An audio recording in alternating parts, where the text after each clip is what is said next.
Now let's get it started. Let's get it started.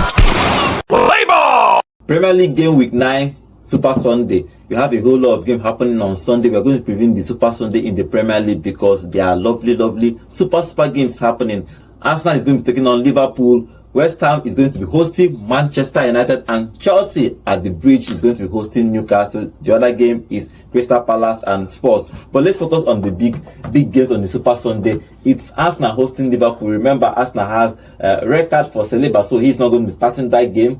Couple of injuries like Odegaard, Saka is not fully fit. Yeah, Arteta has been talking about him being included in squad. He doesn't know, he's not sure if he's going to make in the squad, but we know at all this gameplay he might be starting. But if you look at that game, Liverpool has played 8 games in the Premier League. They have lost 1 at Anfield against Nottingham Forest, and they have won the rest, including beating Chelsea last week. Now, how do you see this game? Do you think that, who do you think will come out on top? Because for me, it's a 50-50 game. Past years, maybe 3 years ago, 4 years ago, you can come and say that Liverpool is going to trash Aston because they kept winning Arsenal till probably a couple of 2 years ago last year. But now it's like a 50-50 thing. So I'll start with you now. So what are you seeing in this game? Who comes on top? Now, who comes on top is not my problem. It's who plays. What's the result they get? Because John will always say the result is the result. Me, the performance is the performance. For me, it's performance business. Results can go sideways. You get result can be anybody's result, but performance is what I need to see there. And I see that we've seen the Kyriel come in the last game and make a couple of errors that cost Arsenal the game. Now, who is going to be starting in defense? That's going to be a problem. Are you going to start Lewis Kelly in left back, while Calafiori plays properly as a centre half now in this game? Why are you going to play Ben White as a centre half while Thomas Partey plays as a right back, just to cover up for the missing Saliba? That's the problem. That's where I want to see performance now. And if there's a performance there, then I think Arsenal will get a result from this game. But if there's no performance with Saliba's replacement in this game, then there's no performance, there's no result for Arsenal. John, it's not about 50-50 or no 50-50. It's about who defends well and gets on the goals. Because if you look at both defense, if you look at Liverpool this season, they have considered less goals. They have scored goals, but they have considered less goals. I think it's 5 in the Premier League. So 5 goals totally in Premier League. So they have considered lesser goals in the Premier League. They are coming to this Arsenal and they have 3 clean sheets. This Arsenal team that last season they are the best defense in the league now. So he's talking about this game played and who is going to defend more. Because if you look at Arsenal, they are missing Saliba, which is a big miss for them. So what are you seeing in this game? Defense, the 2 defenders, or in the midfield or in the attack? Where do you think that this game can be won? For me, this game is already lost in the sense that Arsenal do not have a striking partnership that can match Liverpool. Let's call it what it is. They do not have a striking force that can match Liverpool man for man. Now, you can have the solid defense like Nonso is saying, but at the end of the day, who is going to convert for you? Who is going to score those chances? Who is going to bury chances? That's where we are going to see it. Because if you ask me, looking at the back four, I see Ben White playing his right back position, Calafiori and Gabriel playing as the center. Calafiori was actually removed because of injury, so we don't even know. If Calafiori is going to be fit, he should be playing alongside with Gabriel. Then either Timber will have to come in and play in that left full back, or you have to bring in Zinchenko to play there, and that serves that side. But for me, I'm more worried about who is going to be playing up front for us now. You have that missing personnel in the 10th position up front in the attacking midfield. You also have a missing person on the right flank, which is talking about Saka.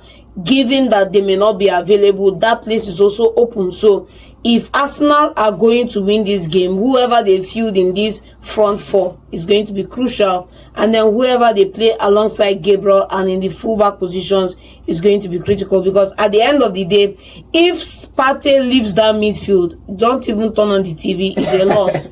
If Partey leaves that midfield, forget about the match, it's done and dusted. So those are the things that Arsenal need to be fixing to have a chance in this match. Defensively, if you have a strong defense, if you look at teams that have a strong defense, the midfielders, the attackers are free of the pressure of we have to look out for our defenders and roam forward to create their chances and bury their chances.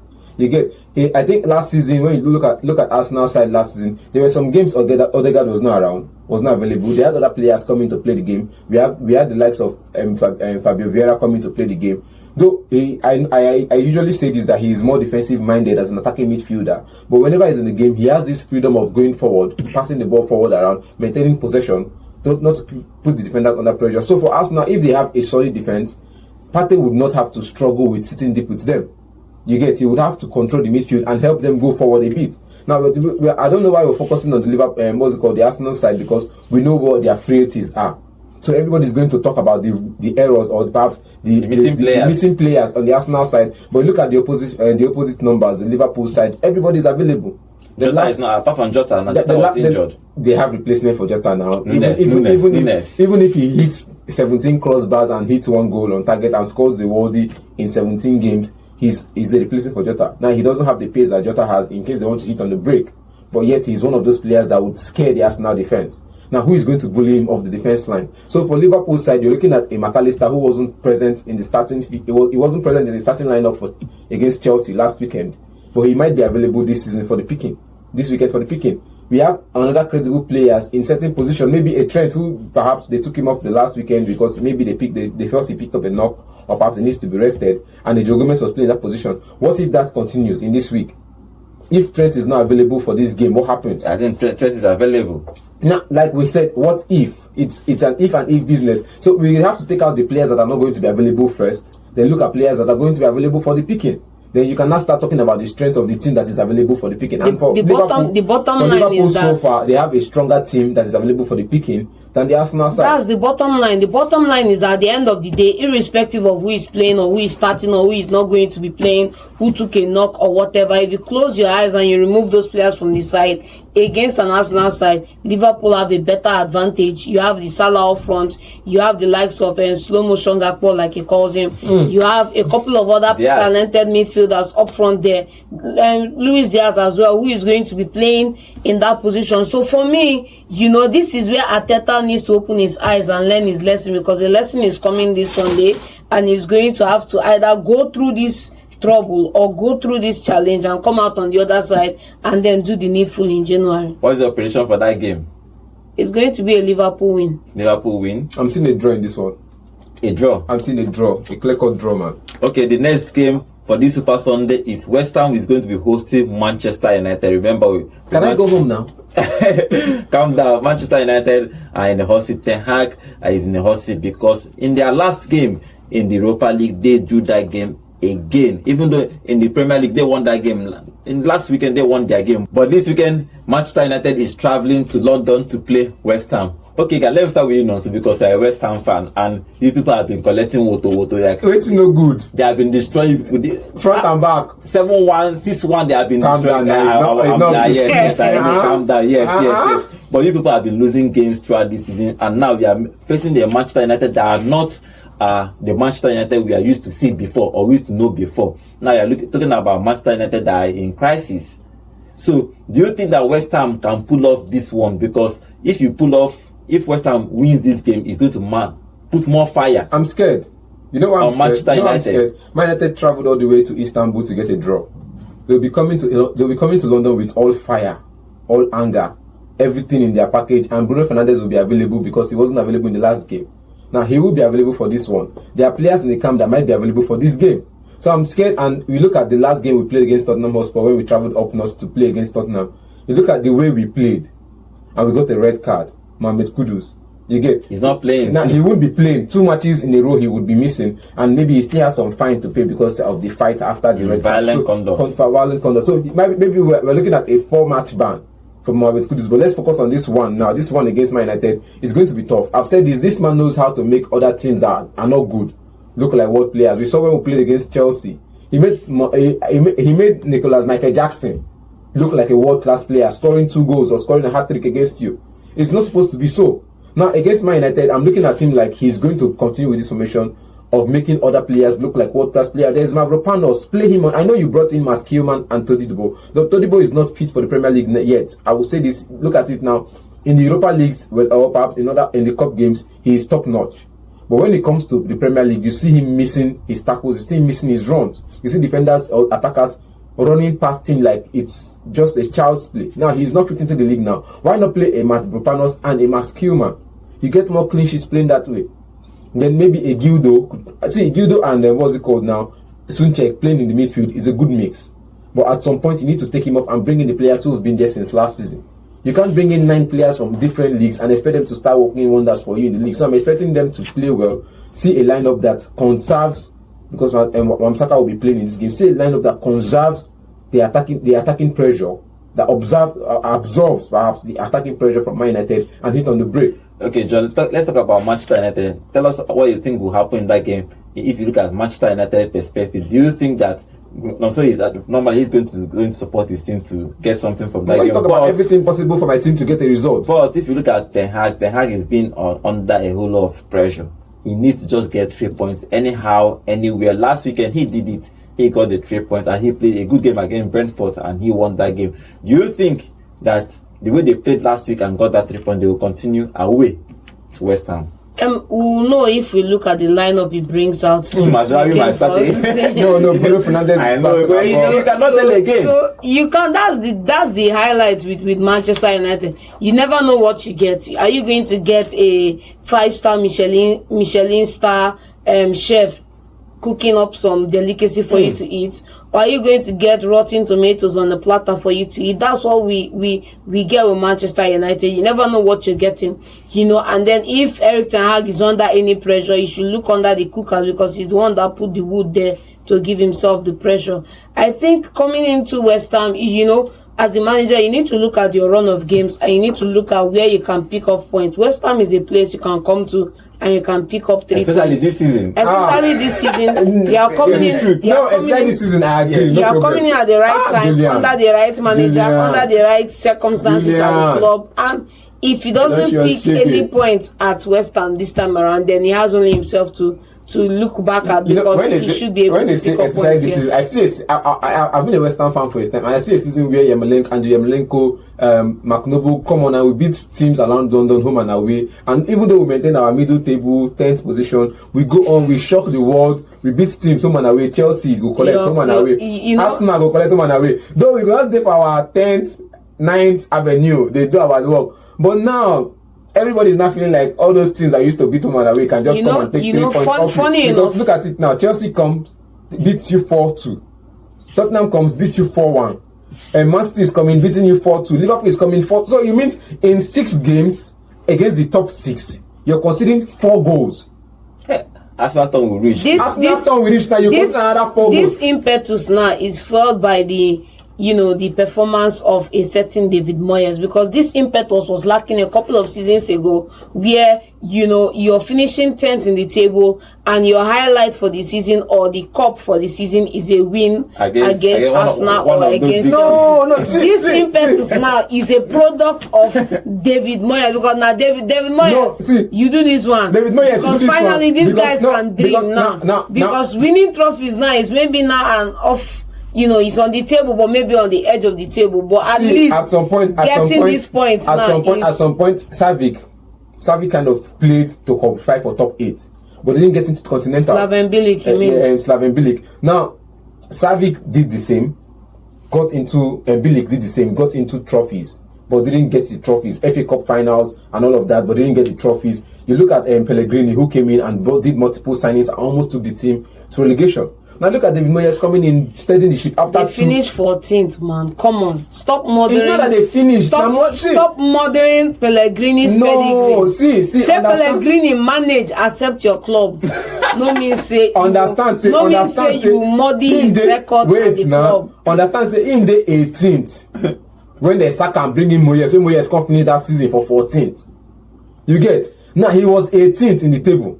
Then Moyes came in and took them forward. And you guys have never been 18 sometime in the previous seasons. The season they relegated. Yeah or nay? Nay. Yeah. The truth is yeah. Okay. West Ham have been tiptoeing on the brink of relegation. And we come back and we finish top 10 for a couple of seasons. So it's not consequent enough for you to drag Emmanuel Pellegrini, put some respect on that name, who's won the Premier League and done a couple of things elsewhere. I said this before when Lopetegui came in. I said Pellegrini came into the job after Moyes and did multiple signings, about 10 signings or 9 signings, and was struggling with bottom 3.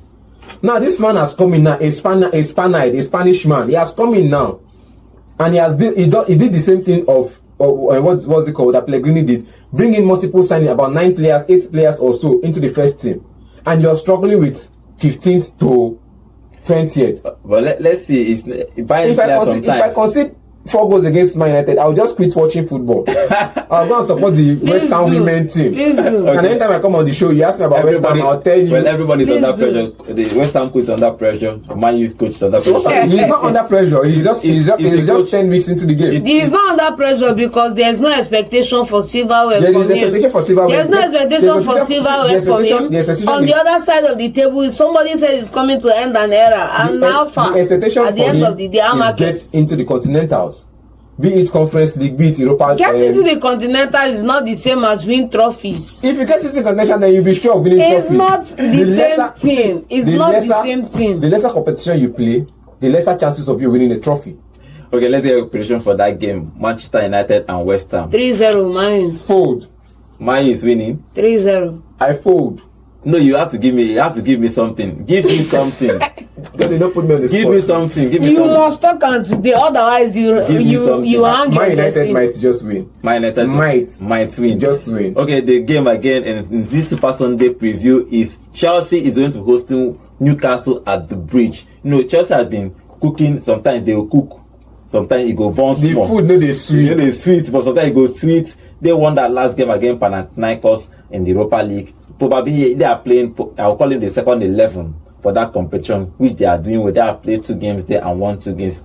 In the Premier League, they have lost 2 games, and truthfully, the 2 games they have lost is against Manchester City and Liverpool, which, you know, it's understandable, but other teams they have been cooking in. But Newcastle is a big team. They got a draw, even though they lost their last game, but they got a draw against Manchester City. Now they are playing Chelsea at the Bridge. What are we expecting? Maresca to cook? Or Eddie Howe to burn that food? Eddie Howe will cook. Eddie Howe will cook with his sweets. Chelsea is going to burn Eddie Howe's food. Eddie Howe go cook. That food wey Maresca dey cook, it no go sweet. Not be see. You know, before the Man City game, we were here on the show, and the Vikings didn't get on the score sheet. It ended in a 1-1 draw against Man City. Now, for a team that has been in that conversation of top 4, they want to be there after top 6 now. Now they want to be in the conversation of top 4 because they went to the Continentals, I think, last season, and you know how it be now. When you go Champions League, you're overwhelmed by the pressure of Champions League. When you hear the anthem, you'll be like, they were in a group of death. And then you get what I'm saying? You get when you know get hope of traveling abroad. Then they can't give you visa. You can't the airport. As the plane take off, waiting to pay your mind now. Now maybe this sure. So that's what happened to Newcastle. I think they were overwhelmed by, we are here now. Then they now started meeting the group of the crop of player team they were supposed to meet. And trust me, there's no way they could have survived that group. You get? They might have survived it by finishing 3rd on the table. You get? And going to the Europa League. If that was what any sane coach would do. A sane coach in person of Unai Emery. He's in a group of death. The best he could do is finish 3rd, go to the Europa League and play the continent and continue the Continentals. You get? But he wanted to show something. He wanted to show that he is here to dominate, and that didn't happen for him. And so last season he finished way off the top. If not that Man United won the FA Cup, he would have been in the Continentals this season again. So still finishing up against that top 6 run of play. It tells you that they are here to stay. People, I think his record for Bournemouth wasn't really loud.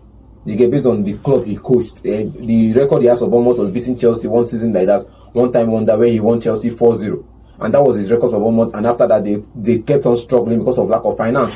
Now for Newcastle, whenever he needs a player, they've gotten him the best of the best. Not really the best of the best like that, but a player he can mold to be the best. And you see that whenever they play, they're a team to beat. They're a really good side to play against. Okay, John, if you look at Maresca, what are you expecting? They won that last game in the Europa League, Panathinaikos, but they play a different team in the Premier League. Down with Palmer, Jackson, all of them is going to be starting. But they are hosting Newcastle. Newcastle is not a walkover team. What do you think that Maresca can cook?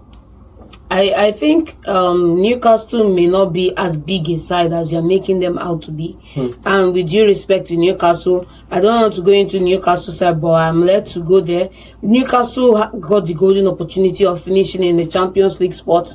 They went into the Champions League, and for all the money they claim to have gotten from their new ownership, they do not have, even up to date, they do not have a squad that can compete in Europe and compete in England. and that's QED for them. And secondly, if you look at the crop of players that you are going to require to play in Europe, they are not there yet. So they should take their minds off Europe for now and work on squad depth and work on quality players in the side. Chelsea, on the other hand, for example, now are taking on Newcastle. This is a game Chelsea should be winning with 2 eyes closed. No doubt about it. But it's now going to be down to those same issues we keep talking about Chelsea. We don't know which type of Chelsea defense we are going to see. Are we going to see Disasi or Badashile? Are we going to see Colwill and this other guy? Fofana. Yeah, Fofana in that center. Who is going to play in their fullback position? Are we going to see Kukureya start? Kukureya started just yesterday, yes. So he started. Is he going to be in the side? If he is, fine and good.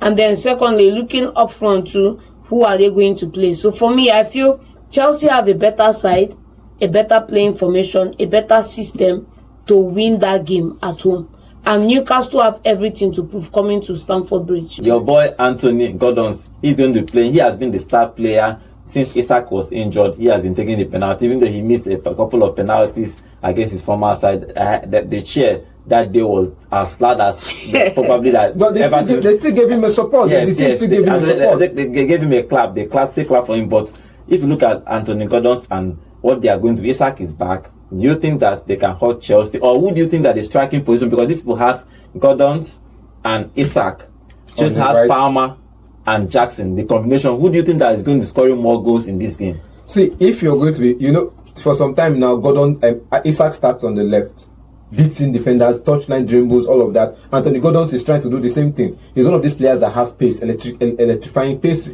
and he can get on the Chelsea defense nerve.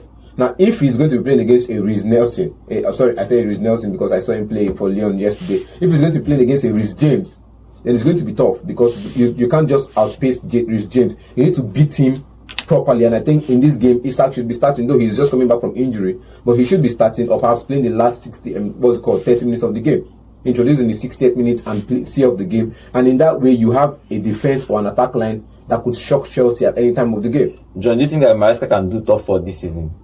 Yes, it's on the table. Okay, let's get a prediction for that game. Newcastle is winning. Newcastle is winning at Chelsea the bridge. winning 3-1. Newcastle is winning 1-0, 2-0, and that's it. Okay, that's the big games in Super Sunday. Okay, let's get a prediction for the last game in the Super Sunday. It's Crystal Palace and Spurs playing. 2-1. So Spurs is winning 2-1. It's a London derby. I don't like to get involved in London derbies. Any team in London should just lose. Give me something. Crystal Palace is going to get a draw. Simple. Okay, let's talk about the big boys. They are playing on Saturday, so probably we'll talk about them and get their prediction. They are the biggest boys in England. That's Manchester City, and Haaland scored that acrobatic goal in the Champions League. Their game is happening on Saturday, 3 p.m. Okay, John, it's your team. Let's probably talk about it for 1 minute. Do you think that they should be winning this game? This is Southampton. It's a no-brainer. No. It's a no-brainer. Haaland to score a hat-trick. Let me just finish the sentence for you. I'm expecting nothing short of a blowout.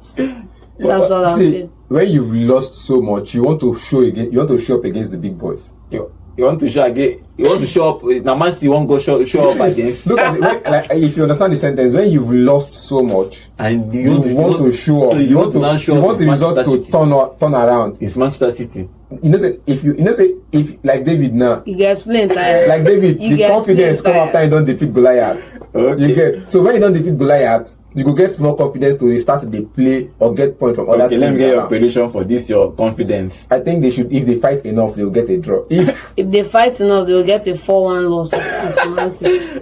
Okay, let's sit down and enjoy our weekend games.